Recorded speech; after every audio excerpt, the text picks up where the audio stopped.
أعوذ بالله من الشيطان الرجيم بسم الله الرحمن الرحيم.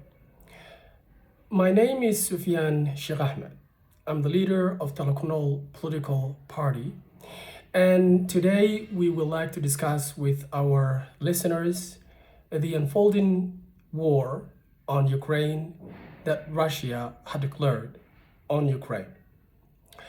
And we're going to address this in multi-faceted, simply because we believe it has a ramification and it will influence a global politics and global businesses.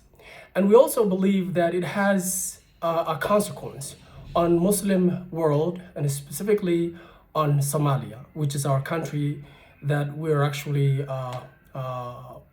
are part of political party that wanted to govern the country. Now, let me start with this. First of all, let us establish the basis of what this war is all about.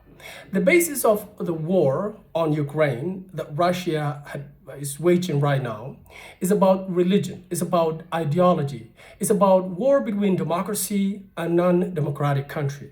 It's about a war that one group, NATO in this case, and European Union and Western world in altogether are pushing democracy towards Ukraine and Russia and globally as far as they can reach. Russia sees this as a threat because they don't believe democracy, because they reject the democracy. You can see this Russia's denying of gay marriages and other sort of political, democratic values. And whenever you hear a leader from Western world, such as Boris Yeltsin, President Biden, Scholz, the German Chancellor, and all of them, whenever you hear from them, they will use democratic values. What are the democratic values? Democratic values are religious values that they hold dear, and they wanted this to spread globally, as they're doing in many other countries. Now, Russia does not want democracy. Russia wants their own system. Religiously, they are Christian Orthodox. That is to say that they believe Christianity, but their version of Christianity is different than the version of the Western world, of Catholic or, Baptist or other branches of Christianity. And even though they are all Christian and they come from the same place, the Christian values that the Western world, that is Canada, United States of America, and Europe, the Christianity they believe is just a name. It is not really Christianity, because now they have replaced these rules with the democratic rules, which is freedom of speech and freedom of act and freedom of doing whatever you want to do, which Russia does not want. So that is the basic, that is the underlying factor of the war between Russia and West. And it's not a war between Ukraine and Russia, it is a war between Russia and the West, specifically NATO. Now, if you analyze really very well and very deeply, you can understand that Russia does not want democracy. And Western world will tell you that, because they will say Russia refuses the democratic values that they hold dear, the Western world holds dear. No, so that is the underlying factors, the underlying causes of the war between Russia and NATO. Now, who's gonna win? Who's gonna win this war? Now, it's very obvious right now, if I might say right now, it's very obvious Russia is winning. Ukraine is under siege. Kiev is being taken by Russian forces, and many other cities, including the capital city of the region that they actually recognize as two governments, the capital city of Luhansk and Donetsk. Now, this is to say that we Muslim countries and Muslim communities around the world, and specifically Somali communities, we do not understand why they are fighting. I mean, we see the fighting is going on, but For them, they will tell you it is evil versus good or good versus evil. And this way they mean, as they always say, they will say West is good and Russia is evil. They will tell you that. But that's not the case. One thing that you have to understand is the Western world is very good at mobilizing media, mobilizing at propaganda. They're very good at it. In fact, that is their power. Russia knows that, and they know that they can win the war against NATO. And that is why they have started this war, and they will be successful according to all the analysis that now we can actually be able to understand or see or fathom. Now, as a Muslim world, this is good for us. You might disagree with me, but it's good for us. And the reason it's good for us is because when you have Russia and Western world fighting, and Russia is winning, this is to say that Western world's power is diminishing. Many have predicted before that the world is multipolar today, meaning there is a Russian pole or power, there is a Chinese, and there is an American. So this is to say that Western world's power is diminishing, is decreasing dramatically. Now, how is that good for us? Many Muslim communities are being terrorized by the Western world. They influence their political agendas. They choose puppet leaders, just like they chose the one in Kiev or Ukrainian President Zelensky. It is a puppet for Western world, meaning it is a person who is placed or positioned in that country by the Western communities. And in many Muslim countries, including my country, Somali country, we have leaders that are puppets for Western world that will take the direct orders from them and will do their own bit for them. So if Western power is diminishing, if Western world is losing power, it is good for Somalis, it is good for Muslims, and is good for the Islamic growth. This religion of Islam is growing anyway, whether they would try to stop it or not, but now it's going to grow even further and even more, and we will acquire a lot of power. Now, you might think and say, look, if Western power is decreasing, China's power is increasing, and the Russia is increasing as well, and they're no friends to Muslims. Of course, you're right. They're no friends to us.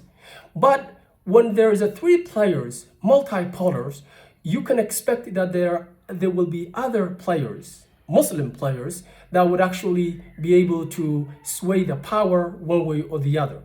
And that is crucial because China will not want to lose Pakistan.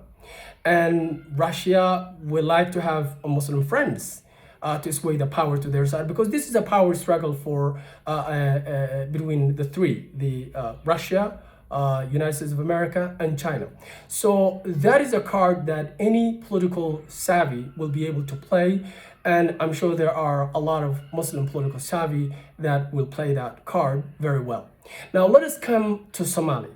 Somalia, it is a country that is rich in mineral and resources, fishery, uranium, oil and gas, every natural resource that one can think, we have it.